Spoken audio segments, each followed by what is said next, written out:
অর্থনীতি বান্ধব রাজনীতি ছাড়া উন্নয়ন সম্ভব নয় বলে মন্তব্য করেছেন তথ্য ও সম্প্রচার মন্ত্রী জহিরুদ্দিন স্বপন। সকালে জাতীয় প্রেস ক্লাবে জহুর হোসেন চৌধুরী হলে research and policy integration for development আয়োজিত LDC graduation and trade competitiveness শীর্ষক কর্মশালায় একথা বলেন তিনি। কর্মশালায় বক্তারা অভিযোগ করেন আমলাতান্ত্রিক জটিলতা ব্যবসায়িক কার্যক্রমকে কাঙ্ক্ষিত গতি আনছে না। হাসিবুল ইসলাম শান্তর প্রতিবেদন। সার্বিক অর্থনৈতিক অবস্থা নিয়ে LDC graduation and trade competitiveness শীর্ষক কর্মশালার আয়োজন করে research and policy integration for development. এতে বক্তারা জানান, বাজেটে কর ছাড় সহ বিভিন্ন প্রণোদনা দেওয়া হয়েছে, তবে এসব সুবিধার বাস্তব সুফল পেতে হলে প্রশাসনিক জটিলতা কমিয়ে ব্যবসাবান্ধব পরিবেশ নিশ্চিত করতে হবে। অবজারভেশন যে আমরা হয় 1 বছর পেতে পারি কিংবা 3 বছর পেতে পারি। 1 বছর পেলে আসলে আমাদের কোনো লাভ হবে কিনা কিংবা কিভাবে আমরা ক্র্যাশ প্রোগ্রাম যেতে পারি, সেক্ষেত্রে আসলে মিনিস্ট্রি অফ কমার্সের আমরা সেরকম উদ্যোগ দেখিনি।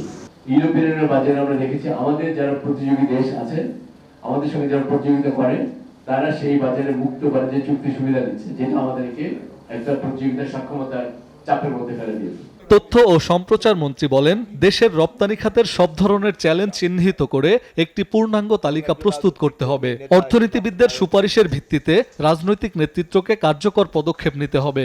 রাজনীতি যদি অর্থনীতি বান্ধব রাজনীতির কাঠামোর মধ্যে না আনা যায়, তাহলে এই ধরনের সকল বিশেষজ্ঞের আলোচনায় কিন্তু শেষ পর্যন্ত একটা তাত্ত্বিক আলোচনায় রূপান্তরিত হতে বাধ্য হবে। যে কোনো তাত্ত্বিক আলোচনায় যখন জনগণের কল্যাণের কর্মসূচিতে ট্রান্সফর্ম করতে হয়, তখন তাকে অবশ্যই একটা পলিটিক্যাল কোর্স অফ অ্যাকশনের মধ্যে আনতে হয় এবং একজন রাজনৈতিক কর্মী, নেতা, একজন রাষ্ট্রনায়ক, মন্ত্রী, মাননীয় সংসদ সদস্য সকলেরই মূলত সেটাই দায়িত্ব থাকে। তিনি বলেন, অর্থনীতিকে রপ্তানিমুখী করেই এগোতে হবে। স্বল্পোন্নত দেশের তালিকা থেকে উত্তরণের জন্য সম্ভাব্য 3 বছরের বর্ধিত সময়ে রপ্তানি সক্ষমতা বৃদ্ধির পাশাপাশি প্রয়োজনীয় নীতি ও সংস্কার করতে হবে।